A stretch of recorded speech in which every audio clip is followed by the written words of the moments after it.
The rain hammered against the penthouse windows like bullets, each drop echoing the shattering of my world. I stood there, holding my 6-month-old daughter Sophia against my chest, her warmth the only thing keeping me from collapsing completely. The security guard had just escorted me out of the building where I'd lived for 3 years, where I'd brought my baby home from the hospital, where I'd waited every single day for my husband to come back. But Marcus wasn't coming back. At least, that's what his family kept telling me.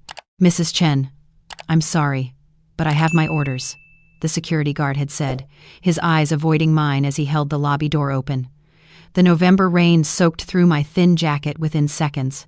I pulled Sophia's blanket tighter over her head, praying she wouldn't catch cold. At 6 months old, she was still so fragile, so dependent on me, and I had failed her.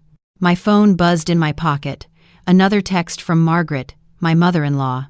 "Don't contact us again. Marcus made his choice when he left you. We've removed you from the lease. The locks have been changed." I stared at the screen, water droplets blurring the words. 3 months. It had been 3 months since Marcus left for what was supposed to be a 2-week business trip to Singapore. 3 months of his phone going straight to voicemail. 3 months of his emails bouncing back. 3 months of his family's growing coldness, their whispered conversations that stopped when I entered a room, their tight-lipped smiles that never reached their eyes. "He abandoned you, Elena," Margaret had said just yesterday, her perfectly manicured nails drumming on her mahogany desk. "My son realized he wasn't ready for the responsibility of a family. He's not coming back. It's time you accepted that and moved on." But I knew Marcus. The man I married wouldn't just vanish. The man who cried when Sophia was born, who spent hours researching the safest car seats and the best developmental toys, who texted me 20 times a day from Singapore during that first week, that man wouldn't abandon his daughter. Unless he hadn't had a choice. Sophia whimpered against my chest, and I realized I was standing in the pouring rain like a statue. I needed to move. I needed to think. I needed to. "Elena Chen?" I turned toward the voice. A black Bentley had pulled up to the curb, its sleek surface barely disturbed by the rain. The driver's window rolled down, revealing a man I'd seen only once before, at my wedding. Marcus's uncle. What was his name? Benjamin? Ben? "Uncle Ben?" I said, my voice cracking. "What are you doing here?" "Get in," he said, his voice urgent. "I know where Marcus is, and we need to talk. Now." I should have been cautious. I should have asked questions. But Sophia was getting soaked, and this was Marcus's uncle, and he'd just said the words I'd been desperate to hear for 3 months. "I know where Marcus is." I climbed into the back seat, and the warmth of the car's interior hit me like a wave. Uncle Ben handed me a towel. "For the baby," he said. "There's a dry blanket in the seat pocket." I dried Sophia carefully, wrapping her in the soft cashmere blanket. She cooed softly, her dark eyes, Marcus's eyes, looking up at me with complete trust. My heart clenched. What kind of mother was I, getting into a stranger's car? But Uncle Ben wasn't a stranger, not really, and something in his eyes told me he was telling the truth. "Where is he?" I asked, my voice barely a whisper. "Where's Marcus?" Uncle Ben pulled away from the curb, his jaw tight. "Singapore, just like they told you. But he's not there by choice, Elena. My dear nephew and his charming family have been lying to you from the beginning." The way he said charming made it sound like a curse word. "I don't understand," I said. "His mother said he left, that he couldn't handle being a father." "Margaret," Uncle Ben said, and there was such contempt in his voice that I flinched. "My sister-in-law has been planning this for months, ever since she found out about Marcus's startup." "The startup?" I felt stupid repeating everything he said, but my brain was struggling to process. Marcus's software company. The one he built from the ground up. The one that's about to be acquired by tech giant Industries for $5 million. I stared at him. $5 million? But Marcus never told me. Because he wanted to surprise you. The deal was supposed to close last month. He was going to come home, announce it, and use the money to set up a trust fund for Sophia and buy you two a house outside the city. Somewhere with a backyard where Sophia could play. Tears blurred my vision. That sounded exactly like something Marcus would do. He was always planning surprises, always thinking 3 steps ahead. But then Margaret found out. Uncle Ben continued, his knuckles white on the steering wheel. She and Richard have been drowning in debt for years. Their successful startup advisory firm? It's a shell. They've been embezzling from clients. They're about to be audited by the IRS. They needed Marcus's money to disappear, to start over. So they… What? Kidnapped him? Not physically. They're smarter than that. They had their connections in Singapore. Richard used to work there, delay Marcus's visa renewal. Bureaucratic red tape that could take months to untangle. They hacked his phone, rerouted his emails. They made it look like he'd ghosted you. And while Marcus has been trapped in Singapore, unable to contact anyone, unable to leave the country, they've been forging his signature on documents, trying to gain control of his company. My hands were shaking. That's insane. That's why would they kick me out then? Wouldn't it be better to keep me close, keep me quiet? Uncle Ben's expression darkened. Because you started asking too many questions. You went to the police. You hired a private investigator. You wouldn't just accept their story. So they decided to discredit you instead. Make you look like an unstable single mother who couldn't accept that her husband had left her. If you're homeless, desperate, who's going to believe you when you claim Marcus was kidnapped by his own family? I felt sick. Sophia stirred in my arms, and I looked down at her innocent face. How do you know all this? Because I've been watching them for 20 years, ever since they pushed me out of the family business and tried to destroy my reputation. I rebuilt my life, Elena. I became successful in spite of them. And I've been waiting for them to slip up, to give me enough evidence to expose them. When Marcus called me 3 weeks ago from a burner phone, begging for help, I knew this was it. Marcus called you? Is he okay? Can I talk to him? He's safe, but he's scared. They've threatened to hurt you and Sophia if he doesn't cooperate. He doesn't know they've already kicked you out. I haven't been able to get another call through to him. They're monitoring the business center where he made that first call. We pulled up to a brownstone in Back Bay, one of Boston's most expensive neighborhoods. Uncle Ben killed the engine and turned to face me. I have a plan, he said. But I need you to trust me, and I need you to be strong. Can you do that? I looked at Sophia, sleeping peacefully in the cashmere blanket. I thought about Marcus, trapped halfway around the world, probably wondering if I'd given up on him. I thought about Margaret's smug face as the security guard escorted me out. Yes, I said, tell me what we need to do. The brownstone was beautiful, exposed brick, modern furniture, floor-to-ceiling windows overlooking the common. Uncle Ben showed me to a guest room on the second floor, one that had been converted into a nursery. There was a crib, a changing table, shelves stocked with diapers and baby supplies. I had a feeling you might need a safe place, he said. I had my assistant set this up yesterday. I wanted to cry, but I was too tired, too overwhelmed. Instead, I laid Sophia in the crib and watched her sleep for a moment, her tiny chest rising and falling with each breath. Let me show you what we're dealing with, Uncle Ben said. We went downstairs to his office, where he pulled up files on his computer, emails between Margaret and a lawyer in Singapore, discussing the Marcus situation. Audio recordings of phone calls where Richard instructed someone to keep delaying the visa, whatever it takes. Bank statements showing suspicious transfers from Marcus's business account to offshore accounts in the Cayman Islands. I've been documenting everything, Uncle Ben said, but I needed the final piece. I needed proof that they're actively trying to steal the company. Tomorrow, there's a meeting scheduled with tech giant Industries. Margaret is going to present herself as Marcus's authorized representative with forged power of attorney documents. She's going to try to sign the acquisition papers in his place. Can she do that? Won't tech giant verify? They will, eventually. But by then, the $5 million will be in an account that Margaret controls, and she and Richard will be gone. They've already got tickets to the Cayman Islands for next week. I felt cold. What's your plan? Uncle Ben smiled, but it wasn't a pleasant smile. It was the smile of someone who'd been wronged and was finally going to get justice. We're going to that meeting, he said, and we're going to bring some friends. I've been working with an FBI agent who specializes in wire fraud and identity theft. We have enough evidence to arrest them, but we want to catch them in the act. With tech giant as witnesses, it'll make the case airtight. FBI? My voice came out as a squeak. What Margaret and Richard are doing isn't just unethical, Elena. It's federal crimes. multiple federal crimes, wire fraud, identity theft, kidnapping by coercion.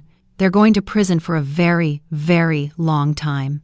Over the next week, I learned what it meant to fight back. Uncle Ben's lawyer got me a restraining order against Margaret and Richard. His private investigator found the business center in Singapore where Marcus had made that phone call and managed to get a message to him through an employee. Elena knows. Help is coming. Stay strong. I spent my days taking care of Sophia and my nights reviewing evidence with Uncle Ben and the FBI. I learned about forged signatures and shell companies. I learned about financial fraud and extradition laws. And I learned that Marcus had never stopped trying to get home to us. He tried to leave 17 times, the FBI agent, a sharp-eyed woman named Detective Reeves, told me. Every time, something happened. His passport was lost. His visa was under review. One time, he made it to the airport and was stopped at security because someone had reported his passport stolen. Your husband is persistent, Mrs. Chen. He never gave up. I cried when she told me that. Sophia was sleeping on my chest, and I held her tighter, whispering, "Daddy's coming home, baby girl. Daddy never left us." The day of the meeting arrived. Uncle Ben had arranged for me and Sophia to wait in a conference room next door to where the tech giant meeting would take place. I could watch everything through a one-way mirror. Margaret arrived first, dressed in a sharp business suit, carrying a leather portfolio. She looked confident, powerful. Nothing like the woman who'd told me my husband had abandoned me. Richard came next, followed by David, Marcus's brother-in-law. They all greeted the tech giant representatives with professional smiles and firm handshakes. "Thank you for accommodating this last-minute change," Margaret said smoothly. "As I explained, my son is unfortunately still tied up with the Singapore expansion, but he's authorized me to finalize the acquisition on his behalf." She slid the forged power of attorney across the table. I held my breath. The tech giant CEO, a silver-haired man named Mr. Patterson, picked up the document. "This seems to be in order," he said. "Though I must say, it's unusual for the founder not to be present for such a significant transaction." "Marcus trusts his family implicitly," Margaret said, and I wanted to scream at the lie. "Actually," Uncle Ben said, walking into the conference room from a side door, "that's not quite true." Margaret's face went white. "Benjamin, what are you doing here?" "Stopping you from committing federal crimes," Uncle Ben said pleasantly. He gestured toward the door, where Detective Reeves and 2 other FBI agents entered. "Though, technically, you've already committed them. We're just here to arrest you." What happened next was chaos. Richard tried to run and was stopped by an agent. David started yelling about lawyers. Margaret sat frozen, her face a mask of shock and fury. Margaret Chen, Richard Chen, David Morrison, Detective Reeves said, "You're under arrest for wire fraud, identity theft, forgery, and conspiracy to commit kidnapping." As the agents handcuffed them, I held Sophia closer. She was awake now, watching everything with wide eyes. "It's okay, baby," I whispered. "The bad people are going away." Mr. Patterson looked shell-shocked. "What the hell is going on?" Uncle Ben explained quickly, showing him the evidence. To his credit, Mr. Patterson immediately canceled the meeting and called Tech Giant's legal team. "We'll wait to proceed until Marcus himself is present," he said firmly. That evening, Detective Reeves called me with the news I'd been praying for. "The State Department has expedited Marcus's visa. He'll be on a plane tomorrow. He'll be home in 36 hours. I sat on the floor of the nursery and cried. Sophia crawled over to me, patting my face with her tiny hands, and I laughed through my tears. "Daddy's coming home," I told her. "Daddy's finally coming home." Logan Airport was crowded, but I didn't care. I stood at the arrivals gate, Sophia in my arms, scanning every face for the one I'd been dreaming about for 3 months. And then I saw him. Marcus looked thinner, more tired, but his eyes, those same dark eyes that Sophia had inherited, lit up when he saw us. He dropped his bag and ran toward me, and then his arms were around us both, and he was crying, and I was crying, and Sophia was making confused baby noises, but patting both our faces. "I'm so sorry," Marcus kept saying. "I'm so sorry. I tried everything. I tried to get home. I tried to call. I couldn't. They blocked everything. I was going crazy." "I know," I said. Uncle Ben told me everything. I know you never left us.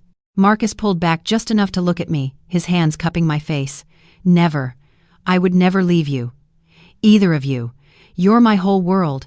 He looked at Sophia, touching her face gently. She's gotten so big. I've missed so much. You're home now, I said. That's what matters. The legal proceedings took months. Margaret, Richard, and David were all convicted. Margaret got 8 years for wire fraud and conspiracy. Richard got 6 years. David got 5 years as an accessory. The local news covered the trial extensively. Tech CEO's family attempts $5 million fraud, and I watched every day as the truth came out. Tech giant honored the acquisition, and Marcus got his $5 million. He immediately set up Sophia's trust fund and bought us a house in Newton, a beautiful colonial with a backyard big enough for a swing set and a garden. Uncle Ben became Sophia's favorite person besides us. She called him Unca Ben and would reach for him whenever he visited, which was often. He'd been alone for so long, and now he had family again, real family. On Sophia's first birthday, we threw a party in our new backyard. Uncle Ben brought her a toy piano, and she banged on the keys with pure joy while Marcus and I watched, our arms around each other. I keep thinking about what almost happened, Marcus said quietly. If Uncle Ben hadn't been watching them, if you hadn't been strong enough to fight, we could have lost everything. But we didn't, I said. We're here. We're together. That's what matters. Sophia banged on the piano keys one more time, then looked up at us and laughed, the sound pure and perfect. Marcus kissed my forehead. I love you, he said. I love our family. I love this life we're building. I love you too, I said. And I meant it with every fiber of my being. Later that night, after the guests had left and Sophia was asleep in her crib, Marcus and I sat on our back porch, watching the stars. His hand found mine, our fingers interlocking like they always had, like they always would. Thank you, he said. For what? For not giving up on me. For believing I'd come back. I squeezed his hand. You're my husband. You're Sophia's father. Of course I didn't give up on you. He pulled me closer. Some people would have. After 3 months of silence, after my family told you I'd abandoned you, it would have been easier to believe them. Nothing about loving you has ever been easy, I said, smiling, but it's always been worth it. We sat there in comfortable silence, listening to the sounds of our neighborhood distant traffic, someone's wind chimes, a dog barking, normal sounds, safe sounds, the sounds of home. Inside, I could hear Sophia stirring on the baby monitor. Marcus stood immediately. I'll get her, he said. I've got 3 months of midnight wakings to make up for. I watched him go inside, his silhouette visible through the kitchen window as he climbed the stairs to the nursery. I heard his gentle voice through the monitor. Hey, sweet girl. Daddy's here. Daddy's always going to be here. And I believed him. Because family, real family, doesn't give up. Real family fights for each other, protects each other, comes home to each other, no matter what obstacles stand in the way. Margaret and Richard had thought family was about blood and obligation and control. But they were wrong. Family was about love. It was about choosing each other every single day. It was about an uncle who'd been pushed away decades ago but came back when we needed him most. It was about fighting through lies and distance and fear to get back to the people who mattered. Sophia's laughter drifted down from upstairs, followed by Marcus's deeper chuckle. I smiled, closed my eyes, and let the sounds of my family wash over me. We'd been broken. We'd been separated. We'd been lied to and manipulated and almost destroyed. But we'd survived. We'd fought back. And we'd won. And now, finally, we were home.